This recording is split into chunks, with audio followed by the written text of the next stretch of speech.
Python por padrão. Gosto de várias outras coisas, mas Python acho que é a linguagem que eu ganho a vida. Eu sou live coder, então eu faço lives programando. Eu sou músico, adoro computadores e eu tenho um projeto que é a Live de Python, que é uma parada que eu ensino programação há uns 6 anos na internet. Toda segunda-feira a gente faz live ensinando programação. Então, quem quiser falar comigo, @donossauro em qualquer rede, obrigado. E é isso. Se alguém tirar uma foto, me marca, vai ser legal. Bom, eu queria começar trocando uma ideia com vocês, porque programação é um lugar muito estranho, é um campo de batalha. Quem programa aqui? Levanta a mão. Bom, todo mundo. Ótimo. Se eu perguntar para qualquer pessoa qual que é a linguagem de programação que vocês gostam, tipo, a gente vai ter uma discussão muito maluca. Para você eu não vou perguntar, porque a resposta vai ser a mesma que a minha. Qual a tua linguagem preferida? Python. Não, Python não vale. Não vale. Python. Todo mundo Python? Tem alguém que não gosta de Python? Levanta a mão. JavaScript. JavaScript, legal. Tu também não gosta de Python? Fala uma linguagem aí. TypeScript? Pô, legal. A ideia dessa palestra é a gente brincar um pouco sobre conceitos de programação, porque toda vez que a gente para pensar, a gente tem essa coisa. Se alguém perguntar qual linguagem você gosta, ou qual linguagem de programação eu devo aprender, e a gente vai começar uma discussão muito bizarra, todo mundo, e nunca tem uma resposta certa. Todo mundo fala, eu gosto de linguagem X, linguagem Y e tudo mais. Mas eu queria contar uma coisa para vocês, que essa discussão, ela começa lá atrás, em 1957, 58, com duas linguagens muito características. A gente tem o John Backus, que é o cara que fez o Fortran, em 57. E em 58 a gente tem o John McCarthy, que fez o Lisp. São duas linguagens completamente diferentes, com estruturas completamente diferentes. Fortran é uma linguagem fortemente tipada, compilada. Lisp é uma linguagem dinâmica, de tipagem dinâmica e interpretada, o que são completamente opostos, se você for parar para pensar, nesse paradigma de programação. E por isso é sempre uma batalha, porque sempre quando a gente escolhe uma linguagem, a gente está escolhendo basicamente um lado entre o Fortran e o Lisp, nessa herança muito grande de linguagens. Então vamos pensar. Fortran é uma linguagem compilada. Alguém gosta de linguagem compilada? Pô, tá muito enviesado essa plateia aqui, tipo... Achei que a gente ia ter uma discussão legal. Todo mundo gosta de linguagens dinâmicas e interpretadas? Porque quem discordou do Python era JavaScript, né? Então meio que...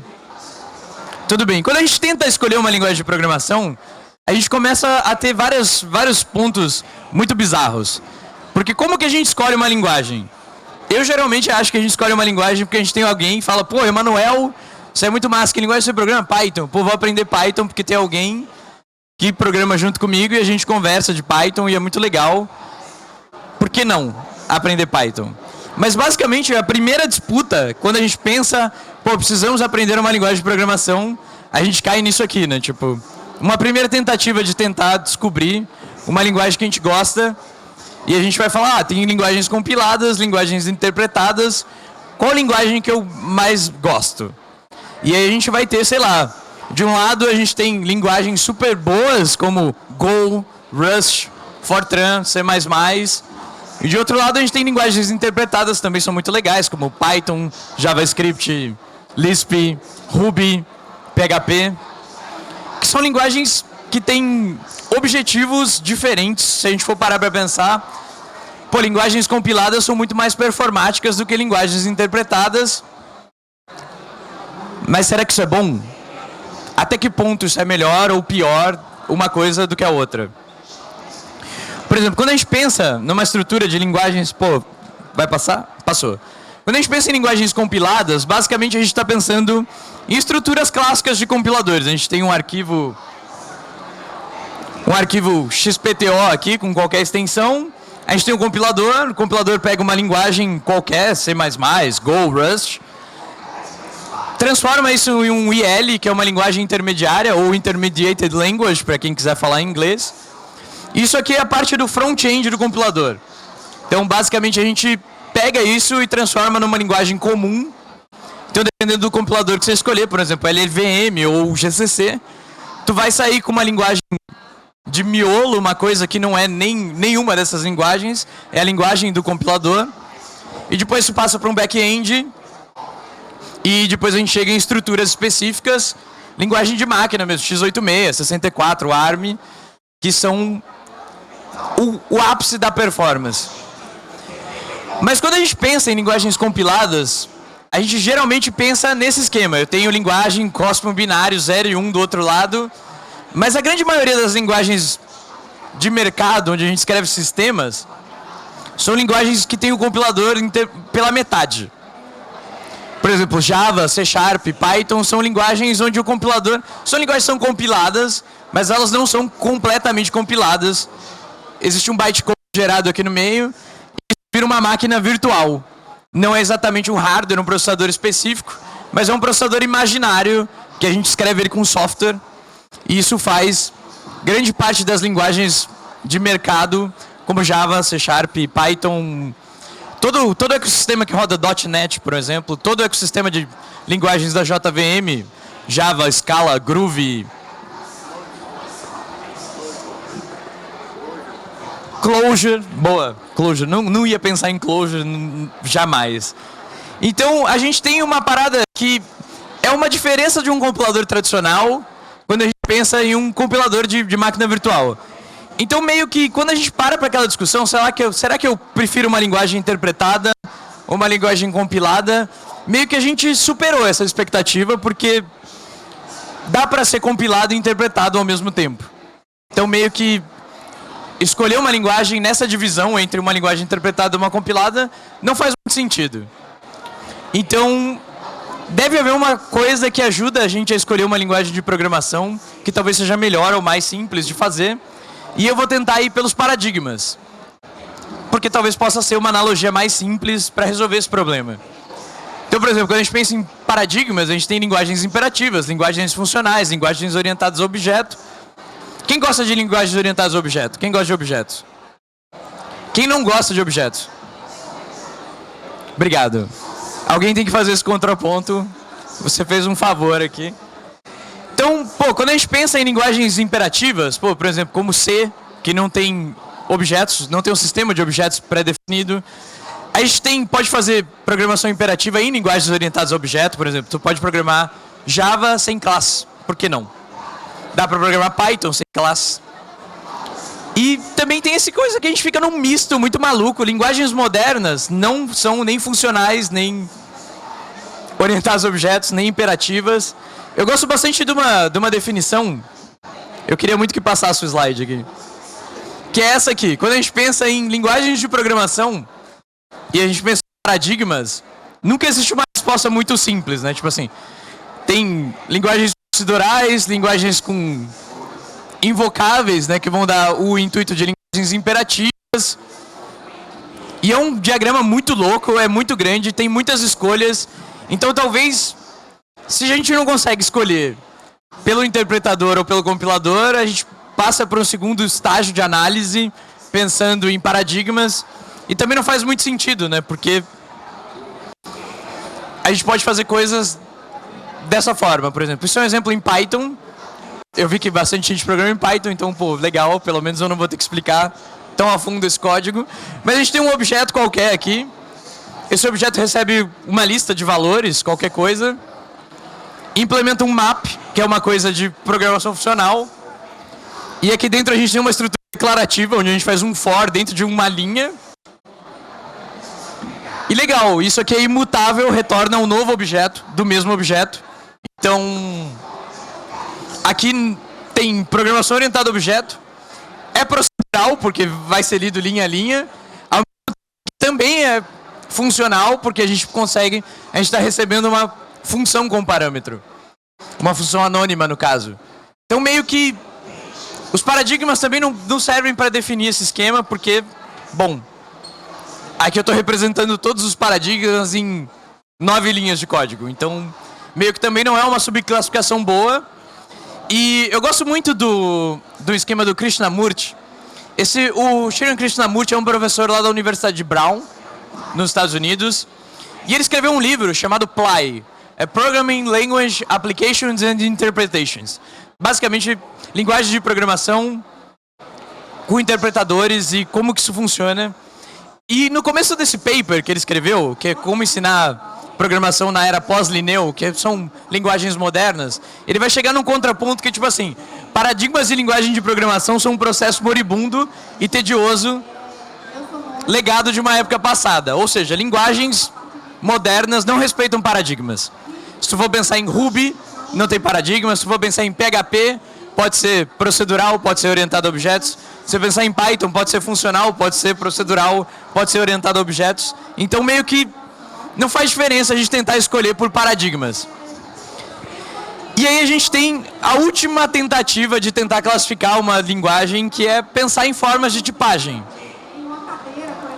Linguagem de tipagem dinâmica, linguagem de tipagem estática. Quem gosta de tipagem estática? Alguém tinha levantado a mão do TypeScript aqui? Ou uma pessoa? Todo mundo é do dinâmico? Sério? Ninguém gosta de tipagem estática?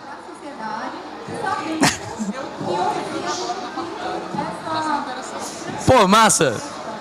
Então acho que a última tentativa que a gente tem para tentar fazer isso é classificar tipagem.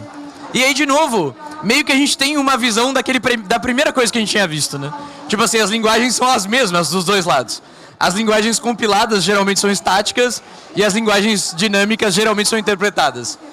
Existem casos onde a gente tem linguagens que são dinâmicas e compiladas? Não, muito raro isso acontecer. Mas existem casos de linguagens de tipagem estática que são interpretadas, e como TypeScript, por exemplo, que a gente pode pensar, que é um jeito diferente de pensar. Só que essa subclassificação, ela também não faz muito sentido se a gente for parar para pensar a grosso modo. Porque nem isso dá pra gente respeitar de uma forma muito interessante. Então, basicamente, pô, aqui era pra ter carregado uma imagem, não carregou. Legal. Peraí. Ah, carregou. Legal. Basicamente, quando a gente está falando sobre tipagem, a gente está falando sobre operações possíveis dentro de uma linguagem. Uma operação, por exemplo, pode ser uma soma. Então, a gente tem, sei lá, um operador de mais, dois operandos, um de cada lado. Sei lá, o jeito mais simples de representar uma operação pode ser uma função de soma. E, bom, quando a gente pensa, mesmo em linguagens dinâmicas quanto linguagens estáticas, para isso aqui acontecer, basicamente os operandos têm que ser do mesmo tipo, certo? Eu não posso fazer um mais string, ou posso? Em JavaScript dá, em PHP dá. Em Python não dá para fazer isso. Mas dá para fazer outras coisas de operações estranhas que... Mas essa soma em específico não dá para fazer. Então, basicamente, quando a gente pensa em operações, é aqui que está o esquema do tipo. A gente tem que operar tipos durante a aplicação inteira. Às vezes a gente tem chamada de métodos, que também são referentes a tipos. Mas, basicamente, o que a gente quer fazer... Será que eu consigo fazer essa... Acho que sim. A gente quer fazer tipo coisas do tipo 1 mais 1. Isso é possível. Funciona, dá certo. Dá pra ver todo mundo? Quer que eu aumente a fonte? A gente consegue fazer 1 mais 1, mas a gente, em algumas linguagens, talvez a gente consiga fazer isso. E talvez não. Em Python isso não funciona. E a gente tem um erro muito característico, que é um erro de tipo. E ele está falando, olha, não é suportada uma operação mais entre os operandos int e string. Ou seja, isso não é possível de se fazer em Python. Porém, contudo, entretanto, todavia, eu consigo fazer isso aqui em Python. Então, nem sempre as operações entre tipos... Você está vendo que agora como fica a classificação? Tipo assim, pô, funcionaria se eu conseguisse operar o mesmo tipo, mas quando eu consigo operar tipos diferentes, tem uma dualidade aqui, tipo, as coisas funcionam pela metade. Tipo, metade das coisas funciona do jeito que a gente esperaria que funcionasse, outra metade não. Então, basicamente essas operações, elas podem ser de um jeito que a gente classifica como puras ou mistas. Operações puras são operações que dão certo com operadores do mesmo tipo. E operações mistas são operações que dão certo com operandos de tipos diferentes. E aí a gente vai entrar na primeira subclassificação aqui. Então, beleza. A gente tem tipagem estática, a gente tem tipagem dinâmica. Como a gente viu aqui em Python, a gente não precisou definir basicamente nada. 1 mais 1. A linguagem sabe que 1 e 1 são dois tipos numéricos. Se a gente quiser checar isso, a gente pode ver, tipo assim, qual é o tipo de 1? É int. Então, a linguagem infere isso. O que significa que tá ok, tá certo, não inferiu nada de errado.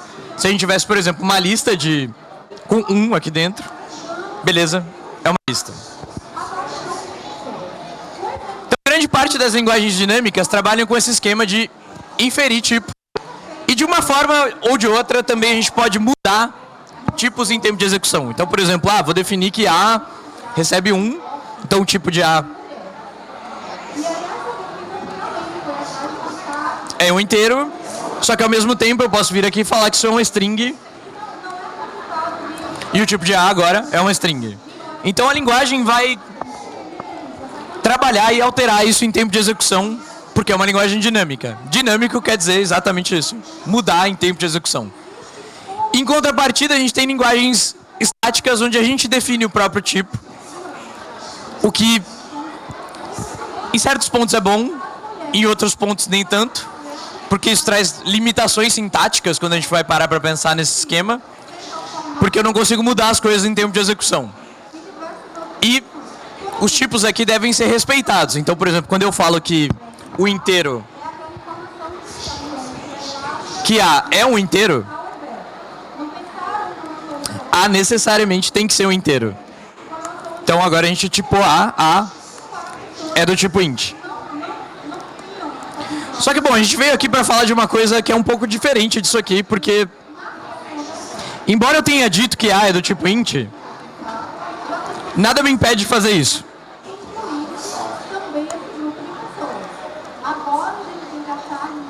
Então, aqui aconteceu uma coisa muito bizarra, porque eu especifiquei, eu falei essa variável A é do tipo int, e agora eu dei para ela uma string.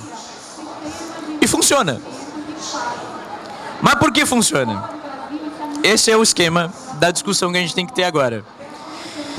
Então, em vez de a gente pensar em linguagens estáticas versus linguagens dinâmicas, existe um meio termo entre isso. A gente acabou de ver que, bom, não interessa. Eu falei o tipo e mesmo assim, o tipo não vai ser respeitado.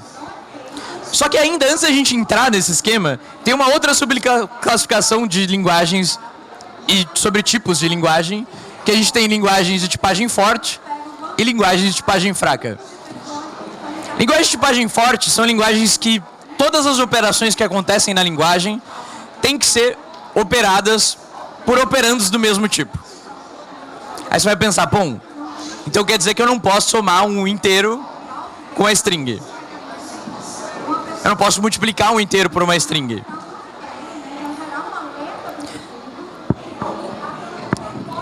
Basicamente, eu não poderia fazer isso se a linguagem fosse fortemente tipada.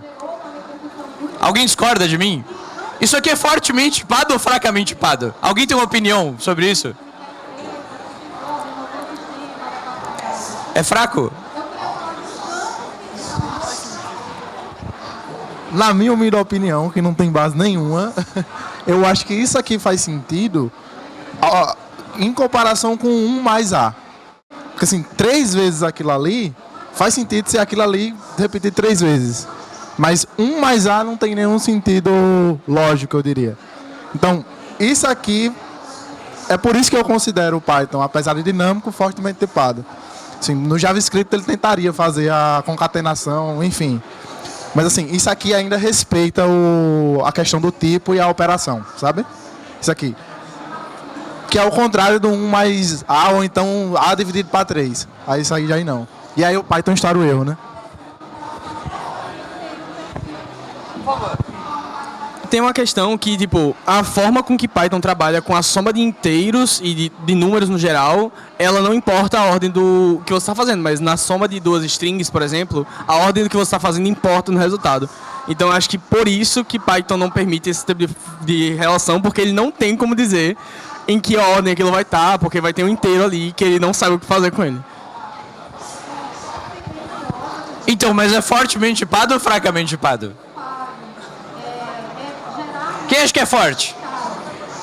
Quem acha que é fraco? Ó, a maioria acha que é fraco, mas isso aqui é fortemente tipado. Porque quando a gente fala em coisas fortemente tipadas, basicamente o que a gente está dizendo é tipo assim, só dois tipos podem ser operados se eles forem iguais. Mas nesse caso, essa operação não são de tipos iguais, mas isso funciona. Dá um resultado.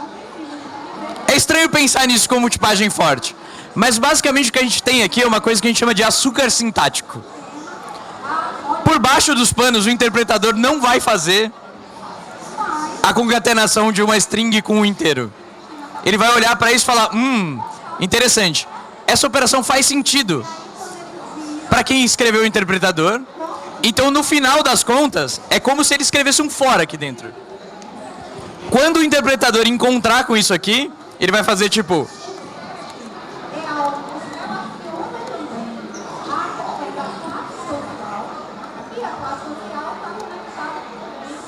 É aí que eu preciso definir uma variável aqui fora. X. Então, quando ele encontrar com isso aqui, o interpretador vai fazer uma coisa mais ou menos assim.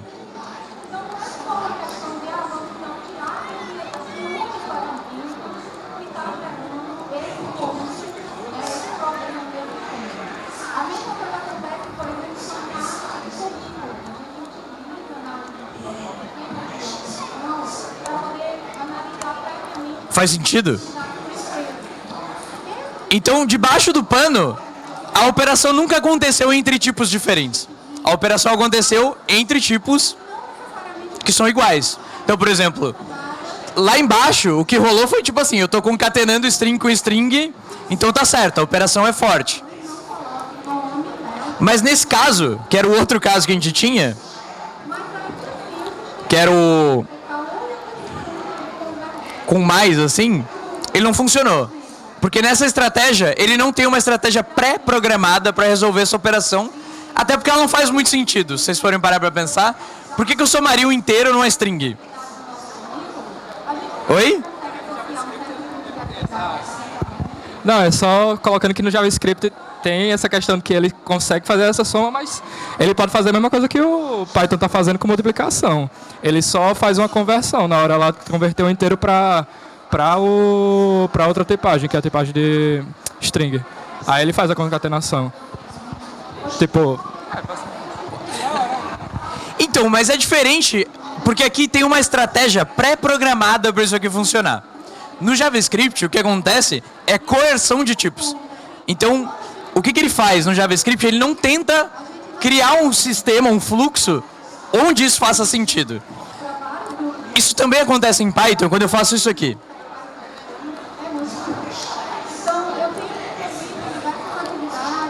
Essa operação, em teoria, ela não poderia acontecer, né? Tipo assim, eu tenho um inteiro somado com um float.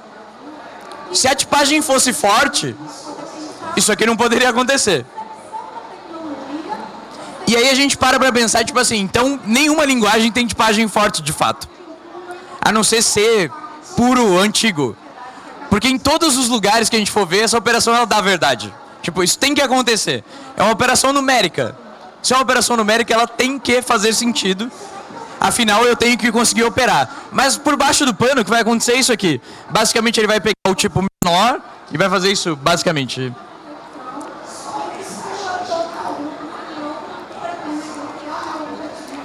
Por baixo, o que ele vai fazer é isso. Então, aqui existe uma conversão de um tipo no outro. Diferente do que aconteceria aqui, por exemplo, que é essa coisa. O esquema do JavaScript acontecer, ele faz sempre conversão. Então, por exemplo, quando ele encontrar aquela operação, ele vai tentar converter um tipo no outro. É como se a gente fizesse essa operação que não dá certo, ele vai fazer o seguinte. E aí dá certo. Então ele tem uma operação de coerção de tipos. Quando a gente converte um tipo em outro tipo para que a operação seja compatível. Então uma operação mista,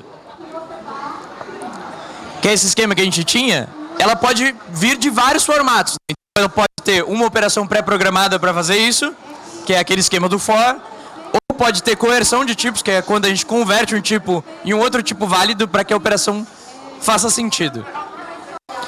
Então, a diferença entre a tipagem forte e a tipagem fraca, basicamente é como isso vai lidar com as operações mistas. Os tipos diferentes. Muito mais do que aquela coisa, tipo, nossa, eu preciso realmente entender, ou eu preciso fazer na mão essa conversão de tipos.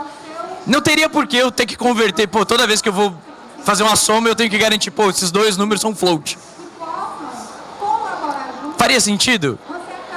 Não necessariamente. Então, em teoria, quase nenhuma linguagem tem tipagem forte e tipagem forte estrita, assim, tipo, toda vez que eu for operar, eu tenho que converter um tipo num tipo válido. Então, meio que a gente estava desmistificando as coisas, né? Então, por exemplo, não faz sentido a gente ter aquela discussão sobre interpretado e compilado, não faz sentido a gente ter aquela coisa sobre paradigmas. Da mesma forma, não faz sentido a gente ter uma discussão entre tipagem forte e tipagem fraca. Porque as coisas são convertidas mesmo, sei lá, até em Haskell, que é uma linguagem super fortemente tipada, essa operação entre números, ela funciona. Então, é fortemente tipado até ser uma coisa que é conveniente o suficiente para não ser fortemente tipada. E aí, dentro dessa discussão entre tipagem estática, tipagem dinâmica, tipagem forte, tipagem fraca, aconteceu uma coisa em 2006, um paper muito estranho desses dois rapazes aqui, o Jeremy Sieck e o Walid Taha. Em 2006, eles escreveram esse paper aqui. Gradual Typing for Functional Languages. Em 2007, eles fizeram esse paper equivalente para linguagens orientadas a objeto. Então, eles tiraram essa ideia de tipo, pô, eu preciso saber se é tipagem fraca, se é tipagem forte, se ela é estática ou se ela é dinâmica, e agora começou a misturar esses conceitos, porque sim. Porque vai ficar mais fácil. Porque tem lugares onde ter tipos bem definidos é melhor do que não ter nenhum tipo definido. Por exemplo, quando eu tenho uma API, eu preciso validar o JSON que veio, esse campo precisa ser uma string. Ou esse campo precisa ser um float. Tem lugares onde essa operação é realmente necessária. E tem lugares onde não. Por exemplo, na função de mais. Faria sentido ter um tipo estrito ali? Não sei. E aí, o que acontece? Dentro disso, depois desse contexto, dessa criação, a gente tem no Python... Eu vou falar de Python especificamente, mas a gente poderia falar de outras linguagens. Por exemplo, o Dart é uma linguagem que foi feita depois desse paper. Então, o Dart vem em 2011 e o Dart já aplica isso aqui por default na linguagem. Então, por padrão, já existe esse sistema de tipos que é misturado. Em Python, a gente não trouxe isso para dentro da linguagem, mas a gente tem formas de fazer essas validações. Então, é um jeito de tentar analisar estaticamente se os tipos são coerentes com as coisas que estão anotadas nos tipos. Então... Quando eu tenho, por exemplo, essa definição aqui, uma função de simulação de juros, por exemplo, uma coisa bem simples, né? Tipo assim, eu tenho um valor, esse valor vezes a taxa, vezes uma parcela, valor mais juros, beleza. Conseguimos fazer uma função de cálculo de juros de uma maneira bem simplória aqui. Basicamente, se a gente conhece esse domínio, a gente sabe que simulação de juros, estou falando sobre o quê? Sobre quais tipos de dados eu estou falando aqui?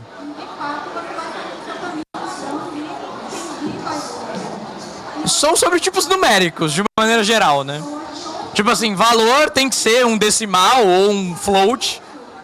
Taxa também. E parcelas tem que ser inteiro.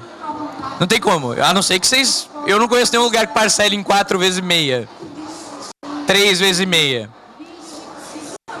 Só que aí, pelo fato da linguagem ser dinâmica, quer dizer que eu consigo fazer aberrações tipo essa aqui, né? A, 2 e 3. Alguém consegue prever o resultado que vai dar disso aqui?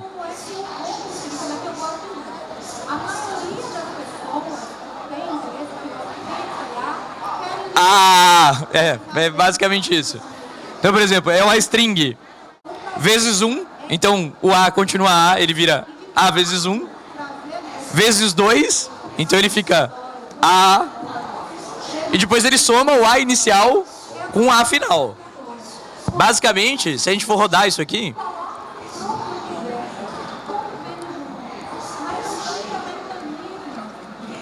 esse é o exemplo 3.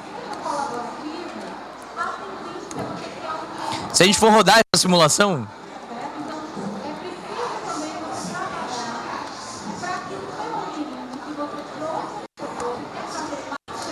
a gente tem esse resultado aqui. Então, em 2 parcelas vai ser A e o valor final AA. Não faz muito sentido isso aqui, né? E a gente poderia, pelo fato da linguagem ser dinâmica, fazer coisas estranhas, tipo...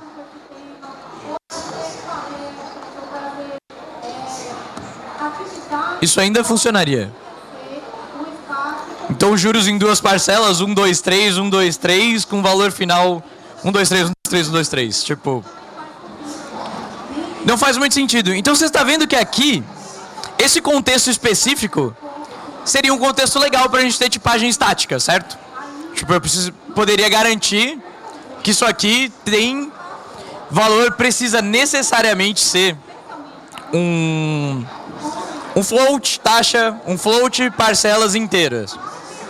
Beleza, em Python a gente tem essa opção de dar nome para as coisas. Então eu poderia falar, olha, isso aqui é um float. Eu não vou fazer decimal porque vamos no float, mais fácil. Se vocês forem mexer com dinheiro, não botem float, é só tipo... Só pra gente conseguir discutir isso aqui. Oh. E parcelas, a gente tem isso aqui como int. Massa. Em teoria, isso aqui tá tipado, certo? Funciona. Vamos rodar para ver o que acontece? Será que eu consigo sair com a mão só? Vou rodar de novo, ó. Carreguei o código outra vez e vou rodar a mesma simulação que a gente tinha feito. Lembrando que agora valor é float, taxa é float e parcelas é int. Vamos rodar e ver o que acontece. Continua funcionando. Não adiantou nada. Eu coloquei a definição dos tipos, mas isso aqui e nada é a mesma coisa na linguagem.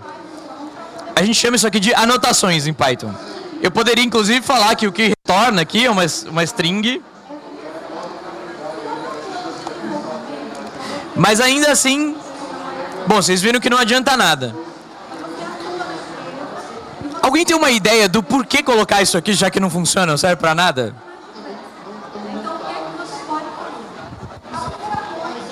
É porque informa pra quem tá escrevendo. Tanto que ele tá gritando ali em vermelhinho, né? Tipo, no ar.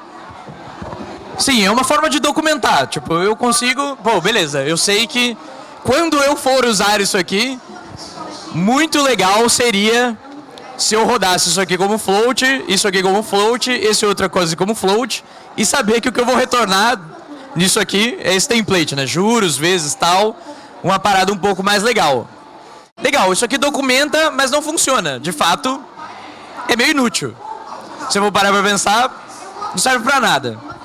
E aí, é que a gente volta nessa coisa da tipagem gradual, porque a gente pode fazer análise estática disso. Como uma linguagem compilada faria. Então, antes de rodar, eu vou checar para ver se tudo funciona da maneira que deveria funcionar. E as coisas funcionam. Eu tenho um checador estático em Python, que é o MyPy. É uma biblioteca, se vocês quiserem instalar o MyPy, é pip install MyPy. Beleza, ele já estava instalado, me preveni antes. E aí agora, por exemplo, quando eu rodo aquele código que a gente tinha, Python, exemplo 3. Ele funciona, não deu erro, porque eu chamei o interpretador e o interpretador é dinâmico. Mas quando eu rodar o MyPy aqui, o MyPy deu um erro. Olha que massa, ele falou, olha, o argumento 1 da simulação de juros é incompatível, porque ele é uma string. E eu esperava que isso aqui fosse um float. Então isso é legal, porque agora eu tenho capacidade para fazer tipagem estática e uma linguagem que teoricamente é uma linguagem dinâmica. Isso é muito legal, porque qualquer coisa que eu colocar... Então, por exemplo, a gente sabe que o resultado disso aqui é uma string, certo? E a gente lembra que eu não posso somar string com inteiro, né? Isso daria erro, daria um type error. Embora o meu editor já esteja me dando erro, vamos ver o que o MyPy fala pra gente. Olha, agora ele me deu 2 erros. Então ele falou, olha, simulação tem um tipo incompatível, que é uma string, e depois a gente tem um tipo que não é suportado. Lembra que a gente estava falando de operadores, operandos e tal? Foi exatamente o que ele falou aqui. Então, os operandos, os tipos dos operandos, para a operação de mais, não são suportados por string e int. Então, legal, a gente tem uma maneira com o MyPy de checar tipos em uma linguagem que é dinâmica. Existem opções para fazer isso em várias outras linguagens. Em Python a gente escolheu essa opção de fazer um checador estático externo, mas tem várias outras linguagens que tomaram rumos diferentes. Um exemplo é o TypeScript, por exemplo, que funciona dessa mesma forma, só que virou uma outra linguagem, é um superset de JavaScript. A gente pode tipar, pode não tipar, e fica mais ou menos nesse esquema. Dart é uma linguagem que tem isso aqui por padrão definido, você pode falar, olha, essa operação é um tipo que eu não sei qual vai ser o resultado. Untyped. Legal, funciona também. Em Ruby a gente tem isso. Então essa coisa de checar tipos em tempo de execução permite várias coisas novas na linguagem que a gente não tinha como expressar antes. Então, por exemplo, eu consigo saber isso aqui, que essa operação vai dar errado antes do código ser executado. Antes eu não tinha como saber isso. Alguém tem ideia de como eu faria para checar se isso aqui, antes da gente ter um checador de tipos, se isso aqui funciona ou não? A gente poderia perguntar, isDigit, isInstance, qual é o tipo do valor que entrou, mas, pô, daria muito mais trabalho, né? Eu ter que fazer isso aqui, tipo... if, valor, então if type... de valor é igual a float.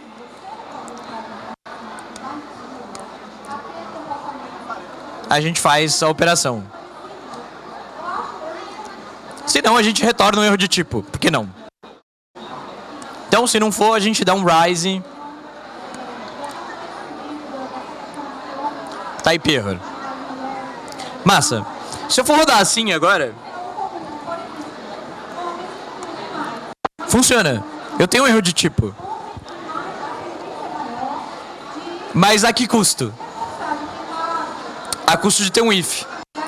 Agora você pensa, pô, a gente está numa função de simulação de juros que tem 3 linhas de código. Imagina isso num codebase, sei lá, de 200 mil linhas. Todo lugar que eu passar eu vou precisar botar um if lá dentro. Talvez não seja a forma mais eficiente de resolver esse problema. Só que aí aqui a gente está em outro problema. Porque, beleza, é float, vai dar um type error aqui. Mas se eu colocar isso aqui? Parou de funcionar de novo, né? Beleza, eu tenho o mesmo type error que eu tinha antes. Mas a operação entre int e float, ela deveria funcionar, em tese. Massa. O que a gente faz aqui? Legal, você viu que a gente não vai chegar em lugar nenhum, assim. Bom, tem uma validação melhor do que fazer end. A gente poderia fazer um if.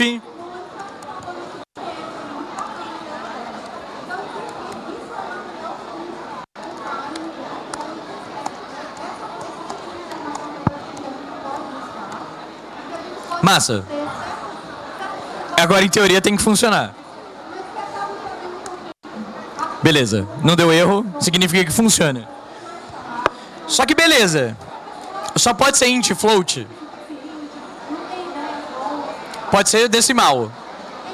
Pode ser um número complexo. Não faria sentido exatamente nesse contexto, mas ele não deixa de ser um número, então teria que funcionar. Em Então, pô, fica complicado. Fica complicado porque, tipo, se eu quiser fazer as validações em tempo de execução, eu vou perder muito tempo sempre. Aí alguém vai falar, bom, eu poderia resolver isso com testes. Massa. Quantos tipos a linguagem tem? Quantos tipos eu teria que testar aqui para ver se isso faz sentido? Então o fato do MyPy existir é uma coisa muito massa. É muito legal. Só que aí a gente tem esse problema. Por exemplo, do MyPy. Se eu rodar um MyPy agora, em vez do Python, ele deu que não tem nenhum erro. Só que eu defini isso como float. É estranho. Se eu disse isso tem que ser float, por que isso funciona? Funciona porque int é um subtipo de float em Python. Inclusive eu poderia fazer coisas bizarras aqui que dariam certo, tipo... True. Sem erros também. Porque o boolean é um subtipo de int, que é um subtipo de float, que é um subtipo de complex, e funciona. É massa. Então, legal, a gente ganhou checadores, os checadores funcionam de uma maneira muito massa, muito mágica. Só que aí, tem aquele outro esquema que a gente estava discutindo. Pô, legal, eu estou checando antes, mas eu ainda não consigo checar enquanto o código está acontecendo, enquanto ele está sendo executado de fato. E aí criaram um outro contexto de checagem de tipo, que é a checagem estática dinâmica. Ou seja, eu vou checar tipos de forma estática na execução dinâmica. É complicado, né? Tipo, checagem estática dinâmica parece uma palavra que não quer dizer nada, né? Tipo assim, pô, se é estático não é dinâmico, se é dinâmico não é estático. Beleza. Isso funciona bem. Eu poderia fazer a checagem disso aqui em tempo de execução, em vez de tempo de análise estática ou tempo de compilação, que é o tempo antes de rodar. Eu deixei o exemplo pronto. Beleza, mais fácil. Então em Python a gente tem uma biblioteca chamada Pydantic. Pydantic é de pedante. E pedante em inglês tem um significado diferente do que em português, né? Que é uma coisa chata, insistente, pragmática. E aí eu posso validar os argumentos. E agora, a partir desse momento, tudo que eu rodar, o Pydantic vai checar e ele vai falar, olha, A não funciona. Então legal, agora a gente está no exemplo 4. O MyPy deu erro, porque era uma string, mas o Python agora em runtime tem a mesma capacidade de dar o erro.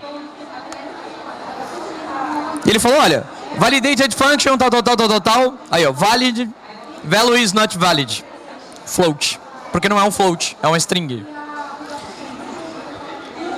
Então a gente tem, além de checagem estática, com análise estática, ou seja, antes de rodar o código, eu consigo checar isso em tempo de execução dinâmico, que era aquela mesma validação que eu tinha com 1 milhão de ifs. Pô, eu não preciso fazer 1 milhão de ifs. Eu posso simplesmente falar, olha, valida os argumentos dessa função e tá massa. Só que aí a gente volta de novo naquele caso. Beleza, eu não tenho if, mas eu vou ter que botar validate em todas as coisas. E aí essa é a coisa que é a grande sacada da tipagem gradual, de fato. Porque eu posso usar coisas estáticas em momentos onde essas coisas precisam necessariamente ser estáticas. Ou seja, o comportamento da linguagem continua dinâmico, tudo é dinâmico, a menos que eu fale, olha, isso aqui tem uma necessidade de ser estático. Eu preciso validar essas coisas. E aí com isso a gente ganhou uma outra coisa que tipo, são super tipos genéricos. Que é para resolver aquele caso do... Beleza, isso aqui é um float, mas é um float... Poderia ser um complex, certo? É uma operação numérica. Faria sentido, não no contexto da simulação de juros, mas eu poderia fazer uma união de float e complex, por exemplo. E tem um tipo definido que é mais robusto do que aquele que eu tinha.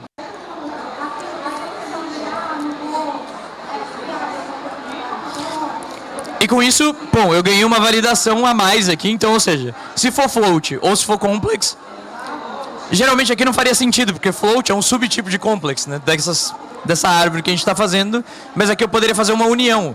Ou eu também poderia fazer coisas do tipo... Como eu estou tipando tudo, bota um N para mim aqui, Porque isso aqui pode ser qualquer coisa. Então eu ganhei uma característica de fazer, tipo, validações pela metade. Ou seja, eu estou validando 2 parâmetros, mas um parâmetro para mim não importa. Porque a gente sabe que não importa. Poderia ser uma lista, poderia ser uma string. Dentro do contexto da linguagem, faria sentido. Embora, no contexto da simulação de juros, não. E aí a gente ganha várias coisas interessantes. Esse tipo que a gente fez é um union, ou seja, esse ou esse. A gente poderia ter N. E existem vários outros super tipos que são legais, que não vai dar tempo da gente falar aqui. E existem overloads, que são chamadas, tipo assim, às vezes eu preciso ser robusto na entrada, ou seja, quando entrar int, por exemplo, a função de soma.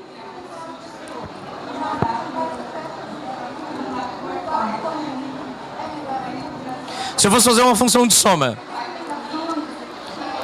como eu tenho um operador de mais, isso aqui funciona tanto para inteiro. Se entrar um inteiro com inteiro, sai um inteiro. Se entrar uma string com uma string, sai uma string. Se entrar uma lista com uma lista, sai uma lista. Como é que eu tipo isso aqui agora? Tipo, a gente pode fazer overloads, que é uma ideia de...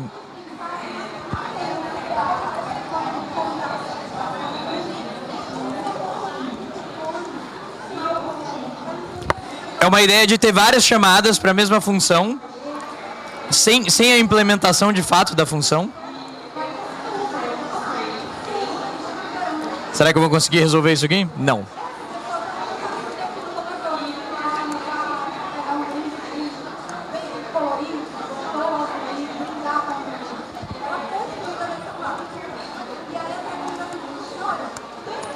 E eu não preciso implementar nada. E aí eu faço um overload, por exemplo, de int. Então se entrar int com int, eu quero que eu retorne int. O retorno vai ser int. E aí se entrar, por exemplo, uma string com uma string, a resposta vai ser string. Então isso me dá uma flexibilidade para fazer várias anotações, porque isso é possível em Python. A soma pode fazer efetivamente qualquer coisa e é legal, porque eu posso fazer overload de várias coisas. Então beleza, se entrar uma lista com a lista, um inteiro com inteiro, um float com float, um complex com complex, e aí, opa, tropecei aqui, eu não teria essa preocupação. Então a minha ideia hoje era mostrar para vocês essas coisas que dão para fazer com Python agora. Dá para fazer com Dart, dá para fazer com TypeScript. O PHP tem um jeito diferente de fazer checagem estática dinâmica. O PHP não tem checador, mas ele tem checagem estática dinâmica, que também é muito legal. E acho que era isso. A ideia era dar uma ideia bem superficial para vocês. E se vocês quiserem experimentar isso, tem Dart. Dart é uma linguagem super legal. Dart não tem um checador, não é um super tipo de outra, um superset de outra linguagem, é uma linguagem que implementa essas coisas por definição, então é muito legal. Para quem é do JavaScript, tem o TypeScript, que tem todas essas funções, e é muito legal. E para quem gosta de Python, tem o MyPy, tem o PyWrite, tem outros checadores externos, que dão para fazer esse tipo de coisa. Então, era isso. Eu não tenho muito tempo, mas era isso que eu queria mostrar para vocês. Espero que vocês tenham curtido. Se tiverem perguntas, falem comigo. Obrigado.